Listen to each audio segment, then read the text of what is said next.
హ్మ్. మరో రోజు పూర్తయిపోయిందా? హాయిగా అమ్మా, నాన్న మధ్యలో మెత్తటి పరుపు మీద పడుకుని, ఒక చిన్న బొమ్మని గట్టిగా హత్తుకుని, పీకల దాకా దుప్పటి ఒక పొట్లం కట్టినట్టు కట్టుకుని రెడీ అయిపోయావా పడుకోడానికి? సరే. మరి పడుకునే ముందు ఒక చిన్న నీతి కథ వింటావా? ఒక ఊళ్ళో ఒక రైతుండేవాడు.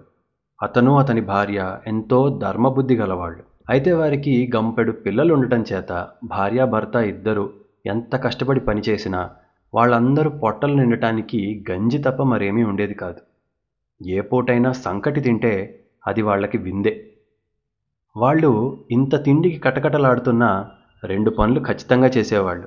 ఆకలిగా వచ్చిన వాళ్ళకి ఎన్నడూ కాదని చెప్పలేదు. పరమశివుణ్ణి పూజించటం ఏ రోజూ మానలేదు. తాము తాగే గంజిలోనే అతిథికి కొంత, శివుడికి కొంత ప్రేమగా ఇచ్చేవాళ్ళు. ఒకనాడు వాళ్ళందరూ భోజనానికి కూర్చున్న సమయంలో ఒక బికారీవాడు ఆకలితో మలమలలాడుతూ వచ్చాడు. రైతు, అతని భార్య తాము తాగబోతున్న గంజిలో సగం తీసి ఆ బికారీవాడికి పోశారు. కొన ప్రాణంతో ఉన్నట్లు కనిపించిన ఆ బికారి ఆ గంజి తాగి అమృతం తాగిన వాళ్ళ కోలుకున్నాడు. వాడి ముఖానికి ఒక కళొచ్చింది. వాడు రైతుతో అన్నాడు, మీ దంపతులు వంటి పుణ్యాత్ములని నేనెక్కడా చూడలేదు. సాక్షాత్తు ఆ శివపార్వతులే మీలాగా ఉంటారేమో. మీరు గంజి చేసుకుని ఆ గిన్నెలా తీసుకురండి అన్నాడు.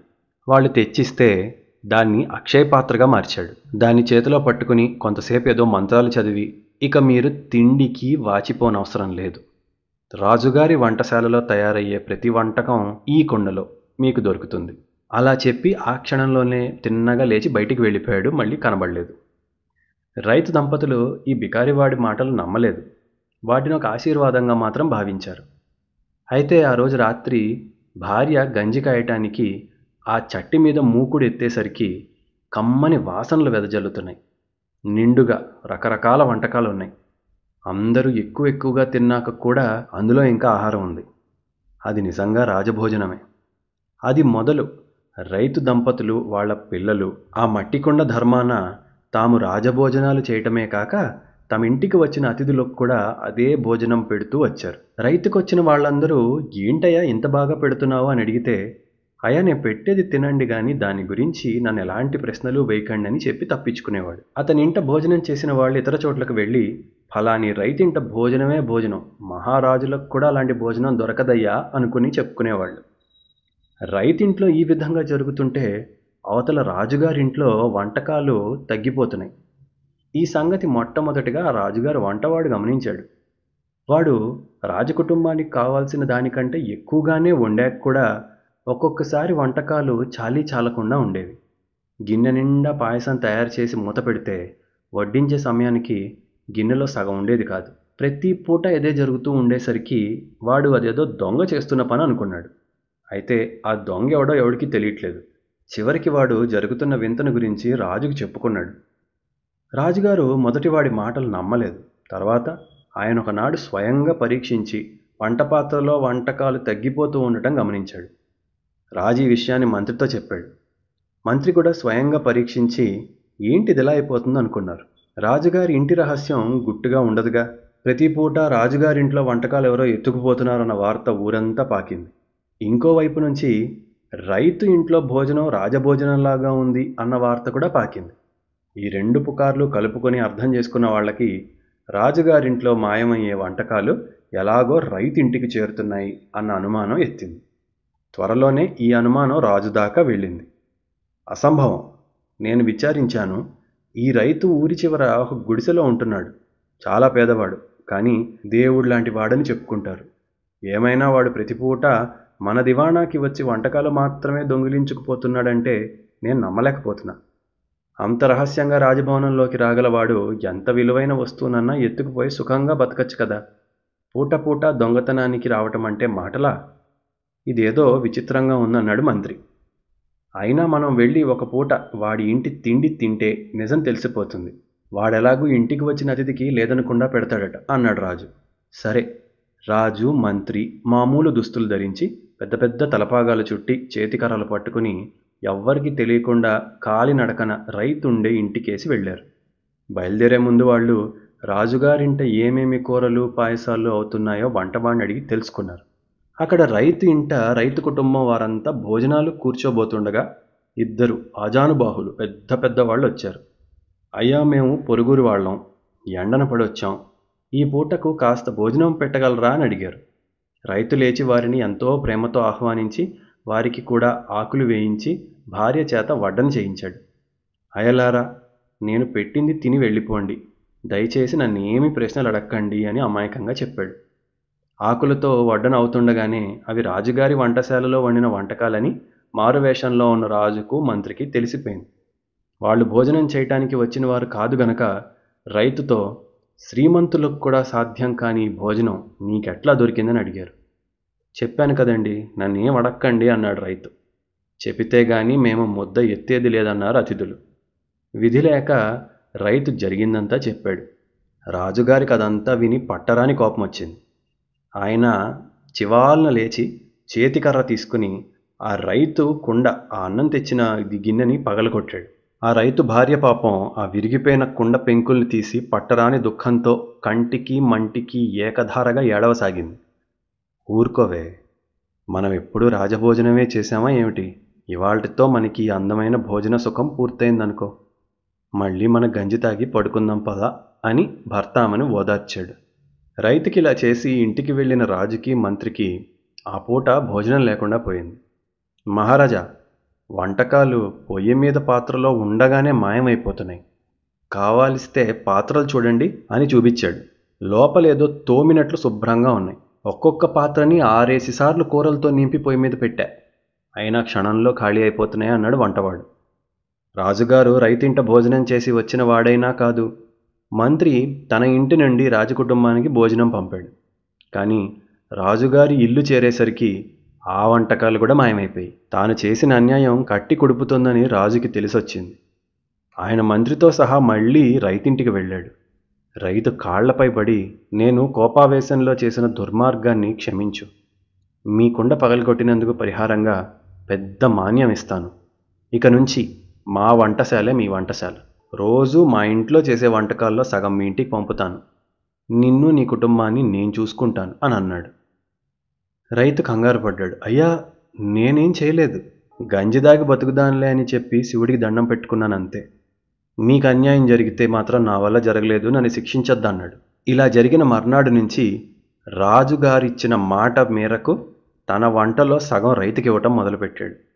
అదేంటో రాజుగారి వంటశాలలో చేసిన వంటకాలు చేసినట్టే ఉన్నాయి. రైతు రాజుగారిచ్చిన మాన్యంతో సుఖంగా జీవిస్తున్నప్పటికీ వారికి రాజభోజనం పూటపూట వస్తూనే ఉంది. ఈ విధంగా రాజు బతికాడు, శివుణ్ణి నమ్ముకున్న రైతు కుటుంబం కూడా 3 తరాల పాటు హాయిగా బతికింది. ఇది కథ. భలే విచిత్రంగా ఉంది కదా. ఇందులో నీతి చాలా సింపుల్. అన్నీ ఉన్న రాజు తన ఆహారంలో కొంత ఎవడో తినేస్తున్నాడంటే తట్టుకోలేకపోయాడు. ఏమీ లేని రైతు తనకున్న గంజిలో కూడా సగం తీసి ఒకడికి ఇచ్చాడు. నువ్వెంత గొప్పవాడివో నీ మనసును బట్టి ఉంటుంది. అది రాజభవనంలో ఉందా పూరి గుడిసెలో ఉందా అన్నది సంబంధం లేదు. శివుడు అన్నీ చూస్తున్నాడు. సరే, ఇది ఇవాల్టి కథ. మరో కథ మళ్ళీ చెప్పుకుందాం. ఇవాల్టికి పడుకో. సిళ్ళంగేరి గ్రామంలో బంగారయ్య అనే ఒక సామాన్య కుటుంబీకుడు ఉండేవాడు. ఆయనకు తిరుమలయ్య, వెంకయ్య అని 2 కొడుకులు, మంగమ్మ అని ఒక కూతురు, అంటే 2 కొడుకులు ఒక కూతురు ఉండేవాళ్ళు. బంగారయ్య వాళ్ళందరికీ పెళ్లిళ్ళు చేశాడు. ఆయన చనిపోయే నాటి వరకు అందరూ ఉమ్మడి కుటుంబంగా కలిసే ఉండేవాళ్ళు. మంగమ్మ కూడా అదే గ్రామంలో ఉండేది. బంగారయ్య పోయాక ఆయన కొడుకులు ఉన్నాస్తిని ఇద్దరూ పంచుకుని వేర్వేరు కాపురాలు పెట్టారు. బంగారయ్యకి భార్య ఉంది, తాయారమ్మ. 2 కొడుకుల దగ్గర వంతుల వారీగా ఉండేది. ప్రారంభంలో తాయారమ్మ కోడళ్ళు చాలా మంచిగా చూసేవాళ్ళు. కానీ రాను రాను వాళ్ళు తాయారమ్మ పట్ల కటువుగా, అంటే చాలా హార్ష్గా ప్రవర్తించేవాళ్ళు. అందుకు ముఖ్య కారణం ఏంటో తెలుసా? ఆమె వద్ద నగలు, డబ్బు అన్నీ అయిపోయాయి. ఆమె దగ్గర ఏమీ లేవు. ఆమెకు జబ్బు చేస్తే డబ్బు ఖర్చు అవుతుందని సరైన వైద్యం కూడా చేయించేవాళ్ళు కాదు. కొడుకులు తమ భార్యని అదుపులో పెట్టుకోలేకపోయారు. ఇంకా కొన్నాళ్ళు గడిచాక వాళ్ళు తల్లిని పోషించటం పెద్ద బరువైపోయినట్లు మాట్లాడడం మొదలుపెట్టారు. సరే అని తాయారమ్మ కూతురు మంగమ్మ దగ్గరికి వెళ్ళింది. మంగమ్మ కొన్ని రోజులు బాగానే చూసుకుని తర్వాత అవకాశం దొరికినప్పుడల్లా అనేది, ఆస్తిని పంచుకోవటానికి కొడుకులు పోషించటానికి మాత్రం కూతురు, అంతేగా అని చాలా ఎత్తిపోటు మాటలు అనేది. తాయారమ్మకు చాలా బాధేసింది. కూతురు మాటల్లో ఎంతో కొంత న్యాయం ఉందని కూడా అనిపించింది. గ్రామ పెద్ద వద్దకు వెళ్ళింది. కొడుకుల మీద ఫిర్యాదు చేసింది. అంటే కొడుకుల మీద కంప్లైంట్ చేసింది. గ్రామ పెద్ద అంటే అందరికీ గౌరవం. ఆయన చెప్పే తీర్పుల్లో న్యాయం ఉంటుందని అందరూ నమ్మేవాళ్ళు. తాయారమ్మని కొడుకులు కోడళ్ళు సరిగ్గా చూడకపోవటానికి కారణం ఏంటో తెలుసుకుని ఆ గ్రామ పెద్ద ఆమెతో అన్నాడు, తాయారమ్మ, నువ్వేం దిగులు పడకు. నీ భర్త చనిపోయేదానికి ఒక నెల రోజుల ముందు ఒక పెట్టెలో కొన్ని బంగారు నగలు దాచి నా దగ్గర ఉంచాడు. అలా చేయటానికి కారణం ఏంటా అని నాకు అర్థం కాలేదు. తను చెప్పలేదు. నాకు ఇవాళ అర్థమవుతోంది. నీ కొడుకులతో కోడళ్లతో కూతురుతో నేను మాట్లాడతా. ప్రస్తుతానికి నా ఇంట్లోనే నువ్వు ఉండు అని అన్నాడు. సరే అని ఊరుకుంది. తర్వాత వాళ్ళందరినీ పిలిపించాడు ఆయన. మీరు ఈ ముసలితనంలో తాయారమ్మని సరిగ్గా ఆదరించకపోవటం అన్యాయం అనిపించుకుంటుంది. అమ్మని చూసుకోవాలి కదా. కన్న తల్లిని పోషించవలసిన బాధ్యత కొడుకులది. అయినా మీరామెను చూడకపోతే ఆమెం దిక్కులేంది కాదు అన్నాడు. గ్రామ పెద్ద మాటలు అర్థం కాలేదు వాళ్ళకి.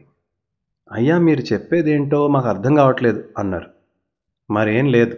మీ నాన్న బంగారయ్య చనిపోయే ముందు బంగారు నగలు ఉన్న ఒక పెట్టెను నాకు ఇచ్చాడు. తను తాయారమ్మ పోయాక ఆ పెట్టెలో ఉన్న నగలను మీకు కుమార్తెకు ఎవరెవరు తల్లిని ఎంత ప్రేమగా చూసుకుంటారో వాళ్ళకి అంతంత ఇవ్వమని ఇచ్చాడు. అదేమీ అలాంటిలాంటి పెట్టె కాదండోయ్. ఆ నగల్ని మీ నాన్న అడవిలో అమ్మవారి గుడి దగ్గర దొరికినట్టు చెప్పాడు నాకు. వాటికి ఒక విచిత్ర శక్తి ఉందని కూడా చెప్పాడు. మీ అమ్మని నిజమైన ప్రేమతో, స్వార్థంగా కాకుండా నిజమైన ప్రేమతో ఎవరైతే చూసుకుంటారో వాళ్ళకి ఆ ప్రేమకు తగ్గ నగలు దొరుకుతాయని చెప్పాడు. మీలో ఎవరైనా ఆమెను సరిగ్గా చూడకపోతే వాళ్ళకి నగల్లో వాటా కూడా ఇవ్వద్దన్నాడు. ఇప్పటి పరిస్థితి చూశాక ఆ నగలను అమ్మేసి తాయారమ్మ పోషణ కోసం ఆ డబ్బుని ఖర్చు పెట్టాలనుకుంటున్నాను. మీరేమంటారు అని అడిగాడు. తాయారమ్మ కొడుకులతో పాటు అందరూ గ్రామ పెద్ద కేసు ఆశ్చర్యంగా చూశారు. గ్రామ పెద్ద చెప్పిన మాటలు నిజమేనా కాదా అని చూశారు. ఆయన ఇంట్లోకి వెళ్ళి ఒక పెట్టెని తీసుకొచ్చాడు. దాని రూపం కొంచెం వింతగానే ఉంది. దాని మూత తెరిచి లోపల తళతళలాడుతున్న కొన్ని నగల్ని చూపించాడు. వాటి ఖరీదు ఎంత లేదన్నా 50,000 ఉంటుందని తాయారమ్మ బంధుగణమంతా అంచనా వేసుకున్నారు. 50,000 అంటే మీరు ఆలోచించండి, ఇది చాలా పాతకాలం కథ. కాబట్టి అప్పటి 50,000 అంటే ఇప్పుడు ₹1,00,00,000 అనుకోండి, లేదా 2 కోట్లు అనుకోండి. వాళ్ళందరూ అవి చూసి గ్రామ పెద్దతో అన్నారు, అయ్యా అయ్యా, జరిగిందేదో జరిగిపోయింది. మా అమ్మని సరిగ్గా చూసుకున్నందుకు మాకు చాలా బాధగా ఉంది. ఇంతవరకు మా వల్ల జరిగిన తప్పులని క్షమించండి. ఇప్పటి నుంచి చూడండి అని తాయారమ్మని మా ఇంటికి రా అమ్మ అంటే మా ఇంటికి రా అని పోటీబడి మరీ తీసుకెళ్లారు.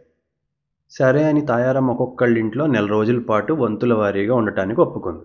ఆనాటి నుంచి ఆమెని కోడళ్ళు కూతురు అందరూ కూడా చాలా ఆప్యాయంగా చూసుకున్నారు. ఆమెకి ఏం అవసరమైనా పరుగు పరుగుమని అందరూ చూసుకున్నారు. ఒక 3 సంవత్సరాలు గడిచింది అలాగా. ఎలాంటి ఇబ్బందులు లేకుండా సుఖంగా బతికి ఒకనాడు తాయారమ్మ చనిపోయింది. ఆవిడ కర్మలన్నీ కొడుకులు అల్లుడు చాలా ఘనంగా జరిపించారు. అదైనాక ఒకనాడు వాళ్ళందరూ గ్రామ పెద్దింటికి వెళ్ళారు. వాళ్ళ నాన్నిచ్చిన నగల్ని తాయారమ్మని బాగా చూసుకున్నందుకు ముగ్గురికి పంచిపెట్టమని అడిగారు. ఆ రోజు షరతేంటి? ఎవరు ఎంత జెన్యూన్గా, ఎంత స్వచ్ఛంగా తాయారమ్మని చూసుకున్నారో వాళ్ళకి అంతవార బంగారం దక్కుతుంది. సరే అని ఆ ఊళ్ళో శరభయ్య అని గోల్డ్ స్మిత్ ఉన్నాడనమాట. బంగారం పనిచేసే ఆ గోల్డ్ స్మిత్ శరభయ్యని పిలిపించాడు.